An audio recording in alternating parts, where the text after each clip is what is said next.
கிறிஸ்துவுக்குள் பிரியமானவர்களுக்கு ஆண்டவராய் இயேசு கிறிஸ்துவுடைய இனிய நாமத்தினாலே வாழ்த்துக்கள். இந்த நாளின் தியானத்திற்காக நாம் எடுத்துக்கொண்ட வேத பகுதி ஏசாயாவுடைய தீர்க்கதரிசன புஸ்தகம் 54ஆம் அதிகாரம் 15ஆம் வசனம். இதோ உனக்கு விரோதமாய் கூட்டங்கூடினால் அது என்னாலே கூடுகிற கூட்டம் இல்லை. எவர்கள் உனக்கு விரோதமாய் கூடுகிறார்களோ அவர்கள் உன் பட்சத்திலே வருவார்கள். பிரியமானவர்களே, 2 காரியங்களை ஆண்டவராகிய கர்த்தர் சொல்லும்படியாக விரும்புகிறார். நீங்கள் கொடுமைக்கு தூரமாய் இருப்பீர்கள். கொடுமையை பற்றி மாத்திரமல்ல, கொடுமையை பற்றின பயத்துக்கு கூட நீங்கள் தூரமாக இருப்பீர்கள். நீங்கள் பயமில்லாமல் இருப்பீர்கள். கர்த்தருக்கு பயப்படுகிற பயத்தை தவிர வேறு எந்த பயமும், யாரை குறித்த பயமும், எந்த சூழ்நிலைகளை குறித்த பயமும் உங்களுக்கு இருக்காது. பிரியமானவர்களே, உங்களுக்கு வெளியிலிருந்து ஒரு பயமும் வராது. நீங்கள் திகிலுக்கு தூரமாக இருப்பீர்கள். திகில் உங்களை அணுகாது. பிரியமானவர்களே, உங்களுக்கு விரோதமாக யாராவது எழும்பினால் கூட அவர்களால் உங்களை நெருங்கக்கூட முடியாது.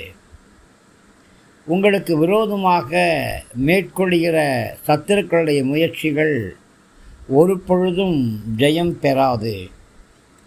அவர்கள் உனக்கு விரோதமாய் கூட்டங்கூடுவார்கள் என்று ஏசாயா 54:15 சொல்லப்பட்டிருக்கிறது.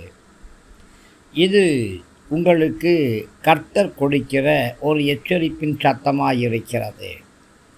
நீங்கள் கர்த்தருடைய பாதுகாப்பில் இருந்தாலும் சத்துருக்களை குறித்து நீங்கள் எச்சரிக்கை உள்ளவர்களாய் இருக்க வேண்டும். சத்துருக்கள் மூலியமாக, பிசாசின் மூலியமாக, அந்தகார கிரியைகள் மூலியமாக ஆபத்து வரும் என்று நீங்கள் எதிர்பார்த்து விழிப்போடு இருக்க வேண்டும். மதமதப்பாய் இருக்கக்கூடாது. இந்த உலகத்திலே சாத்தான் இருக்கிற வரையிலே, பிசாசு இருக்கிற வரையிலே, சாத்தானுடைய தூதர்கள் இருக்கிற வரையிலே அவன் மூலியமாக தீங்கு வருவதற்கு கண்டிப்பாக வாய்ப்பு இருக்கிறது. சாத்தான் உங்களை ஒடுக்க முயற்சி செய்வான். யாரை விழுங்கலாமோ என்று கெர்ச்சிக்கிற சிங்கத்தைப் போல அவன் சுற்றி அலைந்து கொண்டிருக்கிறான். ஆக சாத்தானை குறித்தும், சாத்தானுடைய செயல்பாடுகளை குறித்தும், அவனுடைய கிரியைகளை குறித்தும், அசுத்த ஆவிகளை குறித்தும், பேய்களை குறித்தும், அந்தகார வல்லமைகளை குறித்தும் நீங்கள் எச்சரிக்கையோடு இருக்க வேண்டும். ஆபத்தான வலைகள் உங்களுக்கு முன்பாக உண்டு. ஆபத்தான கன்னிகள் உங்களுக்கு முன்பாக உண்டு. அவைகளிலே வாலண்டியராக நீங்களே போய் விழுந்துவிடக்கூடாது. சாத்தான் அவனுடைய பிசாசுகளை உங்களுக்கு விரோதமாக எழுப்பத்தான் செய்வார். அந்த பிசாசின் கூட்டங்கூட்டமாக கூடி உங்களை அழிப்பதற்கு முயற்சி செய்யலாம். ஆனால் அவர்களாலே உங்களை ஒன்றும் செய்ய முடியாது. யாரெல்லாம் தேவனுடைய பிள்ளைகளை அழிக்க நினைக்கிறாங்களோ அவங்க அழிஞ்சே போவாங்க. கர்த்தருடைய பிள்ளைகளுக்கு விரோதமாக யாரெல்லாம் குழி வெட்டுறாங்களோ தாங்க வெட்டின குழியில் தாங்களே விழுந்துருவாங்க. இதோ உனக்கு விரோதமாய் கூட்டங்கூடினால் அது என்னாலே கூடுகிற கூட்டம் அல்ல.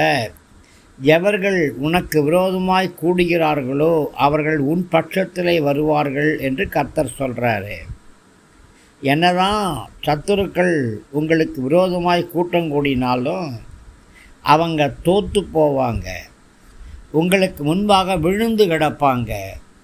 சபையானது தன்னுடைய பாதுகாப்புக்காக கர்த்தரைத்தான் சார்ந்து கொண்டிருக்கணும், ஆயுதங்களை அல்ல. கர்த்தருடைய வார்த்தைகளையும் கர்த்தருடைய வாக்கு தத்தங்களையும் நம்பணுமே தவிர பட்டயங்களையும் துப்பாக்களையும் தோட்டாக்களையும் நம்பிட்டு இருக்கக்கூடாது. கர்த்தர் மாத்திரம்தான் சபைக்கு பாதுகாப்பான அரண். அவரே உங்களுக்கு பலத்த துருகமாக இருக்கார். பிரியமானவர்களே, கொல்லன் கரிநெருப்பை ஊதி தன் கிரியைக்கான ஆயுதத்தை உண்டு பண்ணுறான். கர்த்தரே அந்த கொல்லனையும் உருவாக்கினார். துன்மார்க்கன் அந்த ஆயுதத்தை பயன்படுத்தி ஜனங்களை கெடுத்து நிர்மூலமாக்க விரும்புகிறான். கர்த்தர் தானே அந்த துன்மார்க்கனையும் சிருஷ்டித்திருக்கிறாரு. இரும்பு வேலை செய்கிறதுக்கும் வெங்கல வேலை செய்கிறதுக்கும் கர்த்தரே கொல்லனுக்கு ஞானத்தை கொடுத்துருக்கிறார் இல்லையா? அதனால் உங்களுக்கு விரோதமாக யார் என்ன ஆயுதத்தை எடுத்தாலும் நீங்கள் சத்தியங்கிற ஆயுதத்தை கையில் எடுத்துக்கொள்ளுங்க. விசுவாசம் அப்படிங்கிற கேடகத்தை கையில் எடுத்துக்கொள்ளுங்க. இருவருமும் கருக்குள்ளே பட்டயமாகிய ஆவியின் பட்டயமாகிய சத்திய வசனத்தை எடுத்துக்கொள்ளுங்க. ஆவியிலே அனலாக இருங்க, விழிப்பாக இருங்க, ஆவியிலே யுத்தம் பண்ண ஆயத்தமாக இருங்க. சர்வாயுத வர்க்கத்தை அணிந்து கொண்டு சத்துருவோடு போராடுவதற்கு ஆயத்தமாக இருங்க.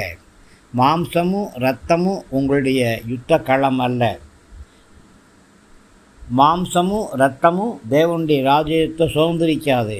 அதனால் மனிதர்கள் உங்களுக்கு விரோதமாக கூட்டம் கூடினா, மனித சக்திகள் உங்களுக்கு விரோதமாக கூட்டம் கூடினா கர்த்தர் பார்த்து கொள்வார் அப்படின்னு விட்டுருங்க. நீங்கள் பார்ப்பதற்கு முன்பாகவே கர்த்தர் பார்ப்பார். உங்களுக்கு முன்பாகவே கர்த்தர் அவர்களோடு யுத்தம் செய்வார். உங்களுடைய காலடியிலே மடங்கி விழும்படி செய்வார்.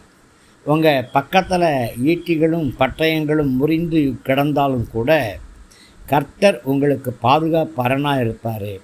கர்த்தருடைய தூதர்கள் உங்களை சூழ பாளையம் இறங்கி பாதுகாத்து கொள்ளுவாங்க. அதனால் எதை குறித்தும் நீங்கள் கவலைப்பட வேண்டிய கலங்க வேண்டிய அவசியமே கிடையாது. ஆமாம், ஒரு பக்கமாக வரக்கூடியவங்க 7 வழியாக ஓடி போவாங்க. உங்களுக்கு விரோதமாக கூட்டம் கூடக்கூடியவங்க உங்கள் பட்சத்தில் வருவாங்க. தேவ கிருபை உங்களோடு கூட இருக்கட்டும். ஆமேன், ஆமேன்.